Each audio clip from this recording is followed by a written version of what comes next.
Bonjour et bienvenue sur ce nouvel épisode de l'écriture d'un roman. Alors maintenant vous connaissez le concept, rentrons directement dans le vif du sujet. Bonne écoute à vous. Le jeudi 6 août 2020. Je suis assez contente parce que ce travail de fond sur les intentions de mes personnages, sur leurs ressentis, etc. permet vraiment d'analyser les choses, peut-être des fois un peu trop. J'ai l'impression que du coup je suis plus trop dans la spontanéité, mais d'autre part ça me permet vraiment de synthétiser le tout. Et donc là j'ai plus que 27 000 caractères de trop, donc ça devrait être assez simple pour pouvoir les réduire encore. Par contre je me pose vraiment une question sur les passages de journaux intimes. Moi je les ai ajoutés ces passages parce que Olivia est un personnage qui se pose beaucoup de questions. Tous ces moments sont comme des intermèdes, des moments de pause où elle est dans l'introspection la plus totale. Et là, en retravaillant sur ces passages, je me rends compte que je partage plein d'idées. Ils sont très complexes. Il y a beaucoup de choses qui se mélangent, mais je sais pas si ça manquerait vraiment au récit si je les mettais pas. Est-ce que ça vaut le coup de tout expliquer comme moi je le fais ? Est-ce que je peux pas laisser un peu une petite marge de manœuvre au lecteur. Mais je sais pas jusqu'à quel point en fait, jusqu'à quel point il va interpréter, jusqu'à quel point il faut que je le guide dans sa manière de voir les choses. Ça c'est vraiment des questionnements auxquels j'ai pas la réponse. J'ai un mal fou à me concentrer aujourd'hui. Je sais pas si c'est le soleil radieux qu'il y a dehors et le temps tout aussi chaud qu'il fait, ou simplement le fait que c'est compliqué, il y a des jours comme ça, il y a des jours avec, il y a des jours sans. Et en ce moment, je suis quand même pas en train de travailler sur une partie très enthousiasmante. C'est assez fastidieux comme tâche et ça me demande beaucoup d'efforts, beaucoup de concentration. Je me prends bien la tête parce que vraiment j'essaye de rentrer profondément dans tout ce que traversent mes personnages et c'est une sacrée prise de tête et ça avance très lentement. J'en suis à la page 150, là je m'apprête à entamer un nouveau chapitre. J'ai fait une petite pause là parce qu'à chaque fois que j'entame un nouveau chapitre, j'ai plutôt envie de m'arrêter que de continuer. Parce que je sais qu'il va falloir me replonger dedans. Puis je me laisse détourner par plein de choses, quoi. J'ai faim, je suis fatiguée, je regarde mon téléphone, ça j'arrive pas à me mettre dedans. Il faut vraiment que je me force là, en fait. C'est pas naturel du tout. Alors des fois, à force de me forcer, j'arrive à toucher quelque chose qui développe tout un flot dans lequel je me laisse emporter, mais pas toujours. Et quand ça arrive pas, c'est compliqué. Le vendredi 7 août 2020, je bloque sur une scène depuis ce matin. Il y a quelque chose qui me plaît pas et j'arrive pas à trouver quoi. Donc là, j'arrête pas d'écrire des textes autour de cette scène pour savoir un petit peu comment je pourrais lui donner une tournure qui me convient mieux parce que la tournure qu'elle prend, je n'aime pas du tout. C'est pas du tout ça que j'ai envie de dire, mais je ne sais pas non plus ce que j'ai envie de dire. Est-ce que c'est vraiment logique par rapport à ce qui se passe dans l'histoire? Donc j'essaie un petit peu de démêler tout ça et donc j'écris plein de textes autour pour voir un petit peu ce qui marche le mieux, ce qui fonctionnerait, comment je peux m'orienter dans la direction où j'aimerais aller. D'ailleurs, c'est peut-être ça qu'il faut que je détermine avant tout, c'est quelle direction j'ai envie que les choses prennent avant d'écrire quoi que ce soit.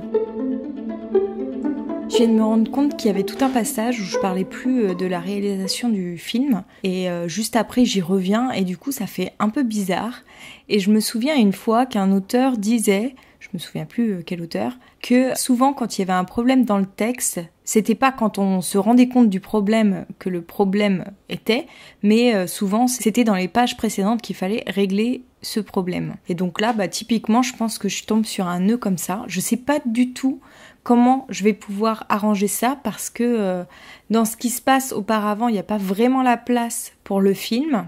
Mais il faut que je trouve un moyen d'en parler d'une manière ou d'une autre pour qu'on ne perde pas ça de vue. Ça fait quand même partie des objectifs d'Olivia.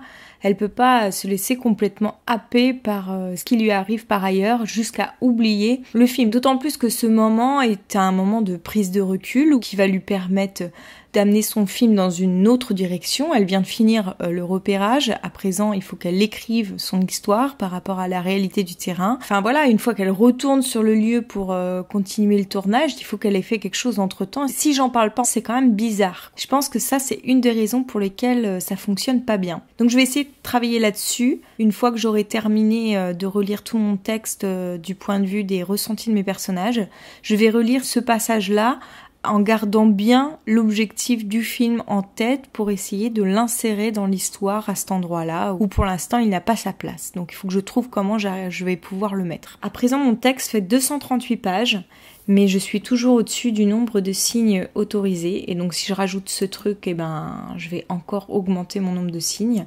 J'en suis à 627 791 signes très précisément. Ça va, hein, il n'y a plus grand chose à élaguer maintenant pour atteindre les 600 000 signes. Enfin, généralement, ça diminue assez vite. Mais bon, il va quand même falloir qu'à un moment, je coupe dans le texte. Parce que le concours se rapproche très rapidement. Je me suis d'ailleurs fait un petit calendrier avec mes objectifs. Donc j'ai décidé qu'il fallait que je termine la relecture de mon texte en fonction des intentions de mes personnages ce dimanche. Que lundi et mardi, il fallait que je relise et que j'agence toutes les scènes autour du Gothul, ces petites scénettes qui se distillent dans le cours du récit, parce qu'au début, je les avais placées à peu près toutes les 30 pages, mais avec les modifications de mon texte, elles sont plus placées au bon endroit, il y a de gros déséquilibres entre l'une et l'autre, etc. Et puis aussi, j'aimerais qu'il y ait une progression dans ces scènes, qu'au début, les personnages s'appellent avec des noms hindi, comme mon personnage imagine qu'il pourrait s'appeler sans faire la différence entre les prénoms Indy et Moria, qu'ensuite ils prennent des prénoms Moria, et qu'ensuite ils prennent des prénoms de Gothul, et qu'ensuite à la toute fin, ils prennent des prénoms de Gothul mais avec un article devant. Comme si en fait ça expliquait la compréhension qu'Olivia avait de l'univers du Gothul. Bon, c'est vraiment un détail, je pense qu'il n'y a aucun de mes lecteurs qui s'en rendra compte. Mais pour moi, c'est important qu'il y ait une progression dans ce sens-là.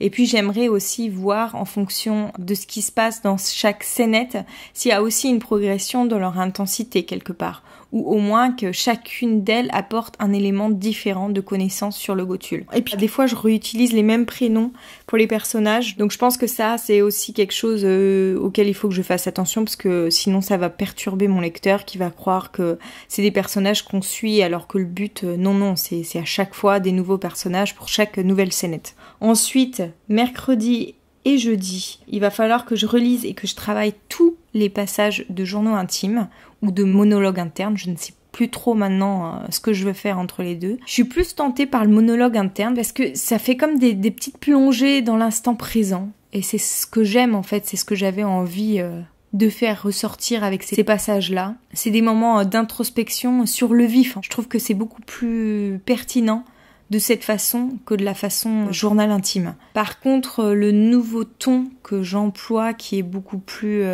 parler, où je mets carrément des apostrophes pour raccourcir les mots, genre je suis au lieu de je suis. Ça, je vais l'enlever parce que c'est un peu trop. Et puis, je me sens pas très à l'aise avec ce langage. Je suis presque obligée de me forcer pour parler comme ça et c'est pas très naturel et finalement, je le fais pas bien. Il y a certains moments où ça marche bien parce que c'est des moments qui me sont venus comme ça, mais la plupart du temps, c'est pas le cas et donc c'est un peu forcé et ça se sent en fait. Donc, je vais revenir à mon ancienne écriture qui est beaucoup plus littéraire. Comme c'est un monologue interne, je vais m'autoriser à un langage plus parlé, mais pas non plus poussé à l'extrême. En même temps, je pense que des fois, quand on a une idée comme ça, il faut la pousser à l'extrême, même si on n'est pas très à l'aise avec ça au début, pour qu'elle puisse prendre vraiment corps, parce que si on a une idée puis qu'on l'emmène pas jusqu'au bout, en fait, je pense qu'elle passera mal. Je suis un petit peu perturbée avec ça, donc il va falloir que je réfléchisse à tout ça. Et donc ça, j'ai prévu de le terminer le vendredi 14 août. Et donc le 14 août, j'entamerai une nouvelle lecture de tout mon texte à nouveau pour voir s'il y a une certaine cohérence. En fait, là, je me rends compte que je vais le modifier parce que avant de relire tout mon texte, il va falloir que je relise tout ce passage dont je viens de vous parler tout à l'heure concernant là où j'ai pas réussi à insérer de petits éléments sur la construction du film. Donc, il faut d'abord que je relise ça avant de me replonger dans mon texte. Donc, ça va juste reculer mon planning de 2 jours. Hein. Et donc, en fait, si je retarde 2 jours, je serai censée finir toute la relecture le 23 août. Donc, ça me laisse 2 jours pour faire des corrections. Et le 25, j'aimerais pouvoir l'envoyer aux éditions Charleston.